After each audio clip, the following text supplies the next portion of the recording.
Hello and Assalamu alaikum. My name is Adnan Iqbal and I welcome all of you. And in this video, we are going to discuss about an experiment from the biochemistry lab, which is the identify the oil or the fat sample with the help of an acid number.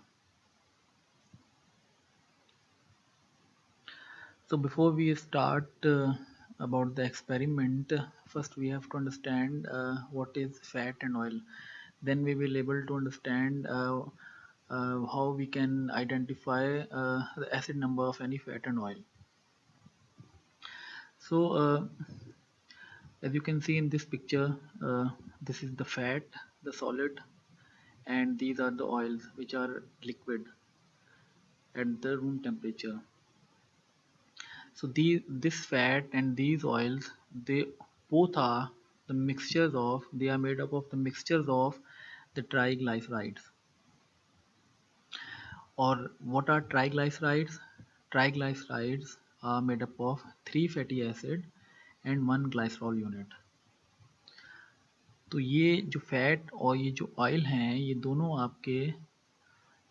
दोनों आपके triglycerides के mixture से मिलके बने हुए होते हैं।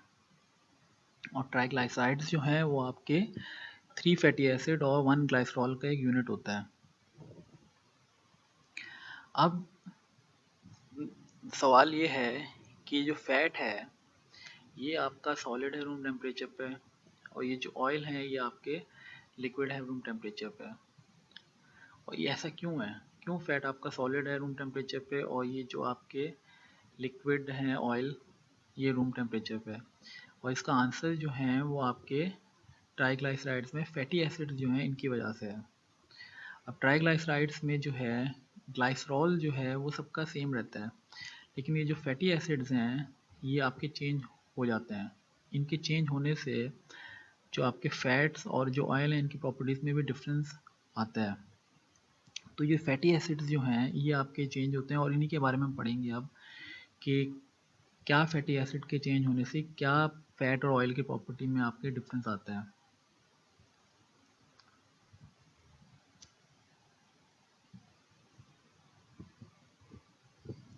तो फैटी एसिड्स क्या होते हैं? Fatty acid basically are the long chain of the carbon and the hydrogen और इनके एंड पे आपका कार्बोक्सिलिक ग्रुप भी मौजूद होता है। तो ऐसा मॉलिक्यूल जो कि कार्बन और हाइड्रोजन का एक लॉन्ग चेन हो जिसके एंड पे कार्बोक्सिलिक ग्रुप भी मौजूद हो, ऐसे मॉलिक्यूल को आप बोलते हैं फैटी एसिड।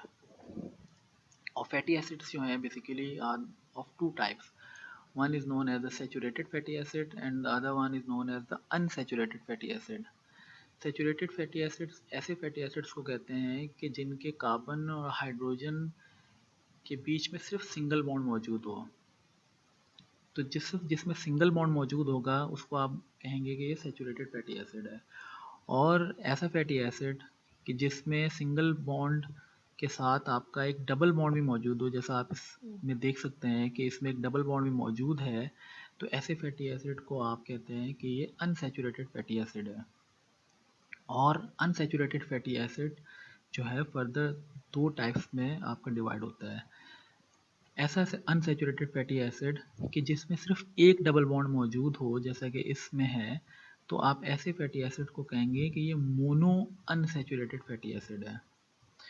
और ऐसा अनसैचुरेटेड फैटी एसिड कि जिसमें एक डबल बॉन्ड से ज़्यादा डबल बॉन्ड मौजूद हों उसको आप बोलेंगे पॉली अनसैचुरेटेड फैटी एसिड।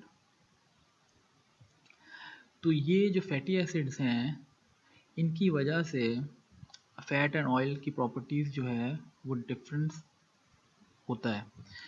मिसाल के तौर पर अगर आपके एक फ़ैट में जो कि आपका सॉलिड होता है रूम टेम्परेचर पे, वो उसमें अगर आपके सैचुरेटेड फैटी एसिड ज़्यादा मौजूद होंगे तो वो उसको सॉलिड बनाते हैं रूम टेम्परेचर में। तो सैचुरेटेड फैटी एसिड की वजह से आपका फैट्स जो हैं वो सॉलिड आपको दिखते हैं रूम टेम्परेचर पे। और एक ऐसा ऑयल जो कि आपको लिक्विड दिखता है रूम टेम्परेचर पे वो अनसैचुरेटेड फैटी एसिड्स की वजह से होता है। तो ऑयल्स में आपके अनसैचुरेटेड फैटी एसिड ज़्यादा होते हैं जिसकी वजह से वो लिक्विड आपको दिख रहे हैं रूम टेम्परेचर पे। और फैट्स जो कि आपको सॉलिड आपको रूम टेम्परेचर पे दिख रहे हैं वो सैचुरेटेड फैटी एसिड्स की वजह से हैं, क्योंकि उसमें सैचुरेटेड फैटी एसिड्स ज़्यादा मौजूद हैं। और एक बात जो कि समझने की है कि चाहे फैट हो चाहे ऑयल हो, उसमें आपके सैचुरेटेड फैटी एसिड भी मौजूद हो सकते हैं, अनसैचुरेटेड फैटी एसिड भी मौजूद हो सकते हैं। लेकिन फैट जो कि सॉलिड है रूम टेम्परेचर पे, उसमें सैचुरेटेड फैटी एसिड ज़्यादा है और अनसैचुरेटेड फैटी एसिड्स कम है, तो इस वजह से वो सॉलिड है। और ऑयल्स, उसमें अनसैचुरेटेड फैटी एसिड ज़्यादा है और सैचुरेटेड फैटी एसिड्स कम है, इसलिए वो आपको लिक्विड दिखता है ऑयल रूम टेम्परेचर पे।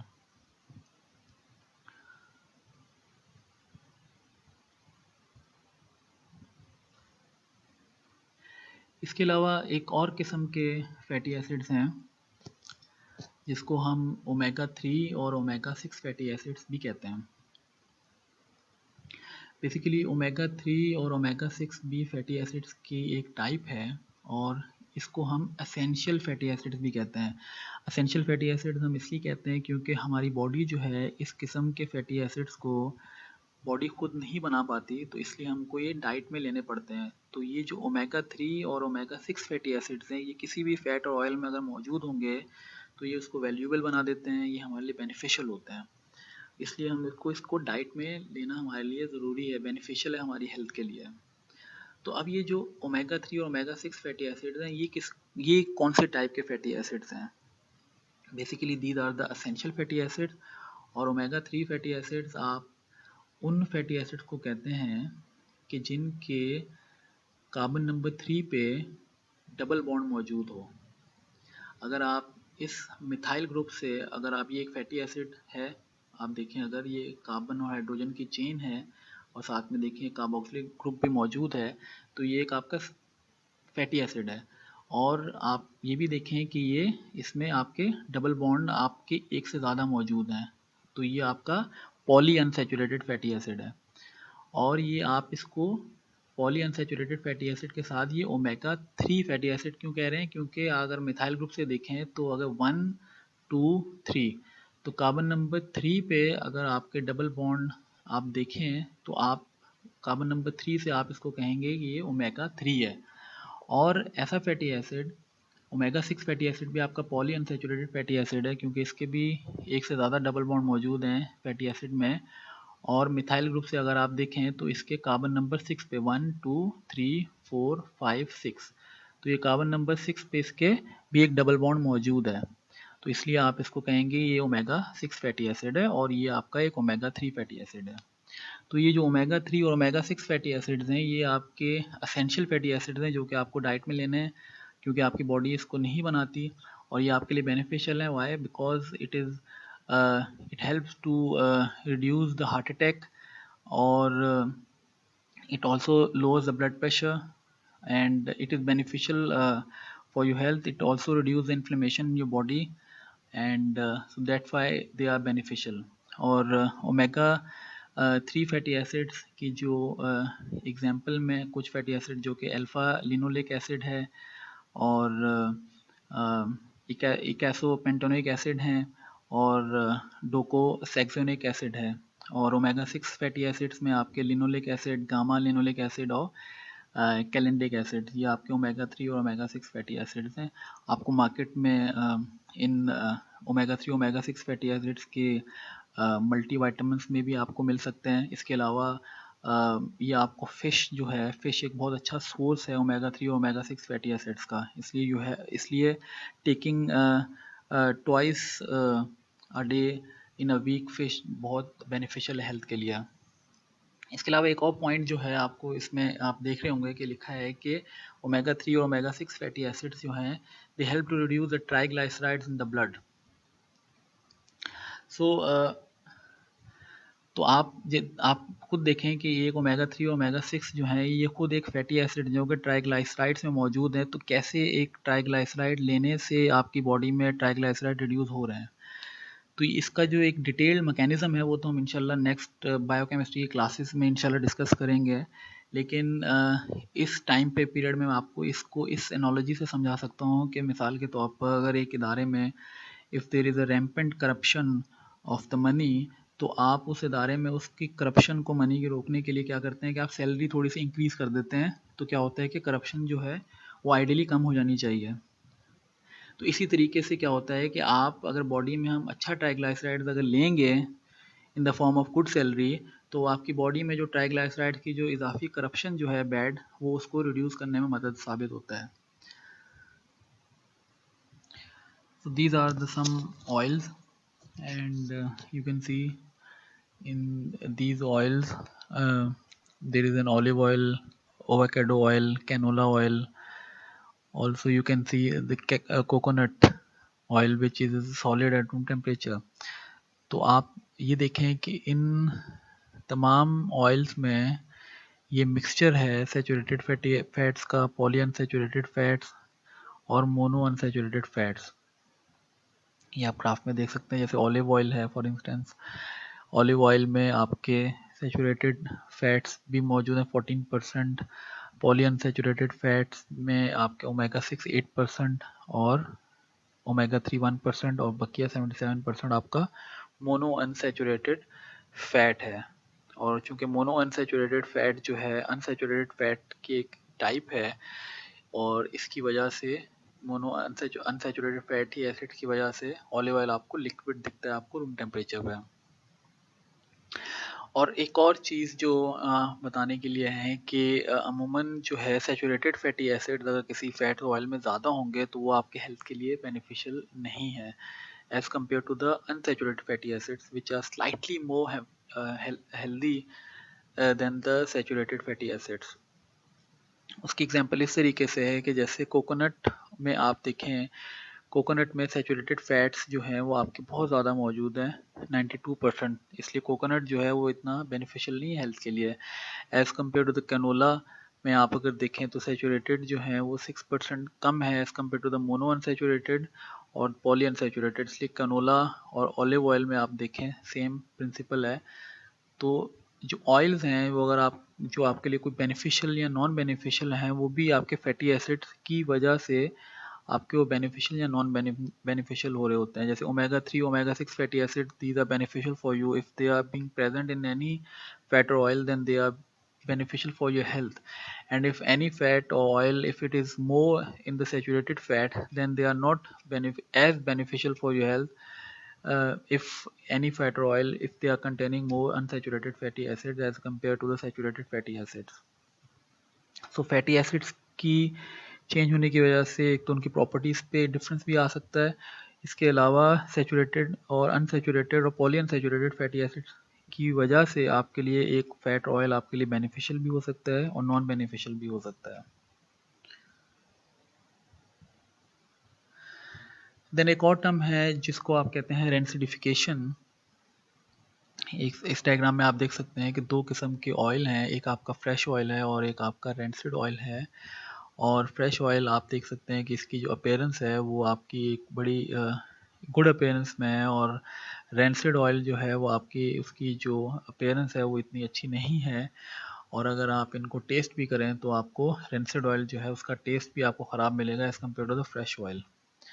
तो ये जो आपका जो ऑयल रेंसिड ऑयल है ये ख़राब ऑयल है, और फ्रेश ऑयल जो है वो आपका एक ठीक ऑयल है, क्वालिटी में आपका अच्छा है।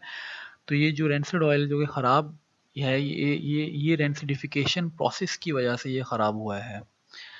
तो रेंसिडिफिकेशन जो प्रोसेस है बेसिकली वो एक ऐसा प्रोसेस है कि जिसमें आपके जो फैटी एसिड्स हैं जो कि ग्लाइसरॉल के साथ ट्राइग्लाइसराइड्स में जो आपके बॉन्ड में मौजूद होते हैं, रेंसिडिफिकेशन के प्रोसेस में अगर ये ट्राइग्लाइसराइड्स जो हैं ये आपके when they are being exposed to the air और द लाइट और द मॉइस्चर और टू द एनी बैक्टीरिया, तो ये इनका जो बॉन्ड है ये आपस में ब्रेक हो जाता है। और इसकी बॉन्ड के ब्रेक होने की वजह से जो आपके फ्री फैटी एसिड्स हैं वो आपके फ्री हो जाते हैं, वो आपके फैटी एसिड्स जो हैं वो ग्लाइसरॉल से फ्री हो जाते हैं, इनका बॉन्ड आपस में ब्रेक हो जाता है। तो आपके फ्री फैटी एसिड्स जो हैं वो आपके ऑयल में वो आपके सर्कुलेट करना शुरू हो जाते हैं। तो इसका मतलब ये हुआ कि फ्री फैटी एसिड्स अगर आपके एक ऑयल में या फैट में मौजूद होंगे तो वो फैट और ऑयल की क्वालिटी को वो गिरा देते हैं, दे मेक देम बैड। तो रेंसिडिफिकेशन जितना ज़्यादा होगा उतना ही आपके फ्री फैटी एसिड्स जो हैं वो आपके एक ऑयल या फैट में आपके मौजूद होंगे। और this is the reason the higher acidification will gives you the higher acid number which indicates the oil or the fat which are bad in quality। तो ये जो हायर एसिड नंबर आपका जो है हायर एसिडिफिकेशन की वजह से आ रहा है, ये आपको मैं आगे नेक्स्ट स्लाइड में बताता हूँ ये किस तरीके से आता है।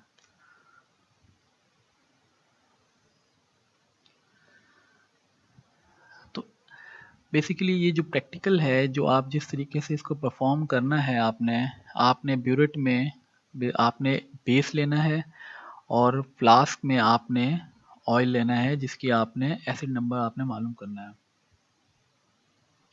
अब मिसाल के तौर पर एक आपके कॉनिकल फ्लास्क में जिस ऑयल की आपने एसिड नंबर मालूम करना है और उस ऑयल में आपके रेंसिडिफिकेशन भी थोड़ी बहुत हो चुकी है, इसका मतलब है कि इस ऑयल में आपके फ्री फैटी एसिड्स भी मौजूद हैं और आपको ये देखना है कि फ्री फैटी एसिड इस ऑयल में कितने मौजूद हैं। तो वो आप इस बेस के साथ आप टाइट्रेट करके आप मालूम करेंगे। तो आप जितने ज़्यादा इसमें फ्री फैटी एसिड्स मौजूद होंगे तो उतना ही आपका बेस जो है आपका यूटिलाइज होगा इन फ्री फैटी एसिड्स को न्यूट्रलाइज करने, क्योंकि बेस जो है वो एसिड के साथ रिएक्ट करते हैं और उसको न्यूट्रलाइज कर देते हैं। तो इसलिए अगर ज़्यादा फ्री फैटी एसिड्स मौजूद होंगे इसका मतलब ये है कि ज़्यादा आपका बेस इस्तेमाल होगा उन फ्री फैटी एसिड्स को न्यूट्रलाइज करने के लिए। तो जो इसका मतलब है कि अगर मिसाल के तौर पर आपके पास 2 ऑयल के सैंपल हैं जिनके आपने एसिड नंबर मालूम करना है, तो एक ऑयल जिसमें आपके फ्री फैटी एसिड्स यानी कि ज़्यादा हैं, इसका मतलब है उसमें रेंसिडिफिकेशन ज़्यादा हुई है, और दूसरा जो सैंपल है बी जिसमें आपके फ्री फैटी एसिड्स कम है as compare to the sample A. तो इसका मतलब ये हुआ कि जो ब्यूरेट है उसमें जो बेस है इस वाले सैंपल ए में ज़्यादा आपका बेस यूज़ होगा इन फ्री फैटी एसिड्स को न्यूट्रलाइज करने के as compare to the sample B जिसमें आपके फ्री फैटी एसिड्स कम है और आपका बेस जो है वो ब्यूरेट से आपका कम यूज़ होगा इन फ्री फैटी एसिड्स को न्यूट्रलाइज करने के लिए। तो इस तरीके से एसिड नंबर जो है वो आप किस तरीके से निकालते हैं। एसिड नंबर का जो एक फॉर्मूला है जिसमें आप ब्यूरेट रीडिंग जो है वो आपकी जो भी ब्यूरेट रीडिंग आती है, जो आपका बेस जो है जितना यूटिलाइज होता है, आप उस ब्यूरेट रीडिंग से इस फॉर्मूले में आप डालते हैं और उसको मल्टीप्लाई कर देते हैं 5.6 जो कि आपका वेट है milligram of the potassium hydroxide. इस जो आपने बेस पीरियड में यूज़ किया है, आप कोई सा भी स्ट्रॉन्ग बेस यूज़ कर सकते हैं। You can either use the potassium hydroxide, you can also use the sodium hydroxide, but in this case we are using the potassium hydroxide. So the weight of the potassium hydroxide in milligram is 5.6. So whatever the amount of the potassium hydroxide is utilized in neutralizing the free fatty acid in the oil, that reading will be put in that formula, and that would be multiplied with the 5.6 if you are using the potassium hydroxide. So that will give you the acid number. तो acid number क्या है फिर? Acid number basically is the milligram of the potassium hydroxide that are needed to neutralise the free fatty acid in 1 gram of the fat. यानी कि अगर एक ऐसा fat और ऑयल सैंपल जिसमें फ्री फैटी एसिड्स जो हैं वो ज़्यादा अगर होंगे, इसका मतलब है उसमें हायर एसिडिफिकेशन है, इसका मतलब है ज़्यादा फ्री फैटी एसिड्स होने की वजह से ज़्यादा बेस आपका उसको यूज़ होगा उसको न्यूट्रलाइज करने के लिए। तो इसका मतलब है कि आपकी जो एसिड नंबर है वो भी आपका ज़्यादा आएगा, राइट। सो इसका मतलब यहाँ से आप देख सकते हैं कि हायर एसिडिफिकेशन किस तरीके से आपका हायर एसिड नंबर आपको देता है, which indicate oil of fat are bad in quality. तो एसिड नंबर अगर किसी का ज़्यादा है, या एसिड नंबर को आप एसिड वैल्यू भी बोलते हैं, तो अगर एक ऑयल जिसका एसिड वैल्यू अगर ज़्यादा आएगा तो इसका मतलब है कि उसका क्वालिटी जो है वो उस फैट ऑयल का वो ज़्यादा अच्छा नहीं है। तो एसिड वैल्यू और acid number is use to find out the quality of the oils और the fat.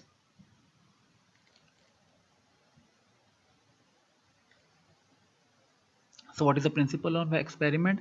Acid value is determined by directly titrating the oil or the fat in an alcoholic medium against the potassium hydroxide और the sodium hydroxide solution. तो जो oil जो है वो जो आप conical flask में लेंगे और आप उसको टाइट्रेट करेंगे against the potassium hydroxide which is present in the burette. तो आप ऑयल जो आप कॉनिकल फ्लास्क में लेते हैं वो आप उसको अल्कोहलिक मीडियम में आप उसको डिज़ोल्व करके आप उसको टाइट्रेट करते हैं पोटेशियम हाइड्रोक्साइड से। तो आप प्रोसीजर में आपको मज़ीद बेहतर समझ आ जाएगा।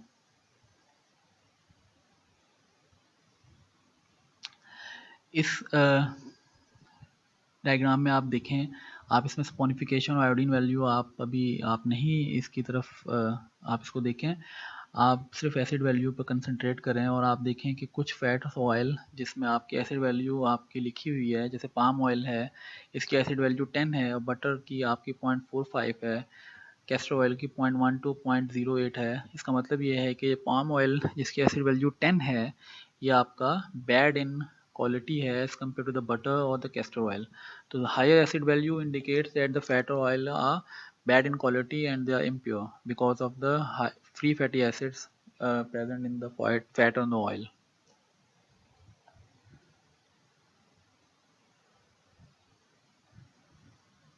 So what is the procedure of an experiment?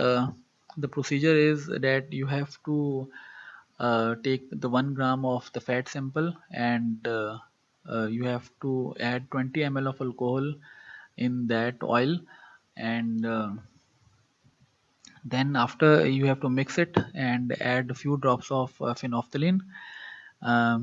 Then you have to titrate with the 0.1 molar of potassium hydroxide.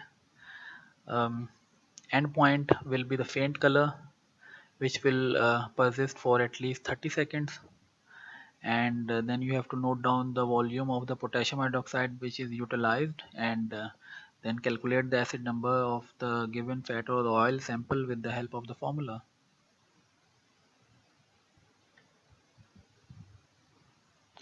And this is the procedure how you will do the experiment.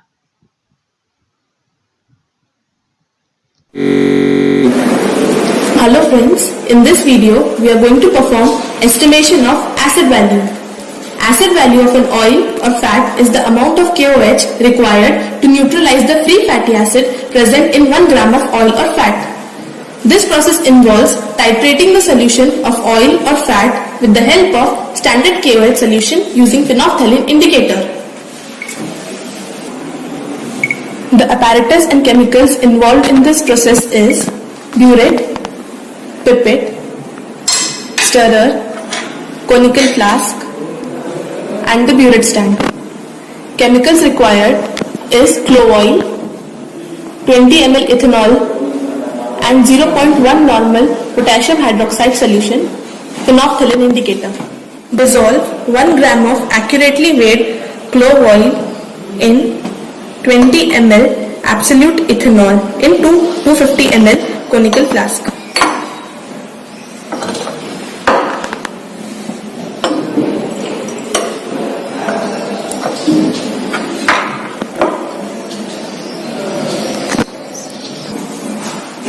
Now add phenolphthalein to the clove and ethanol solution. Titrate the alcoholic solution with standard KOH.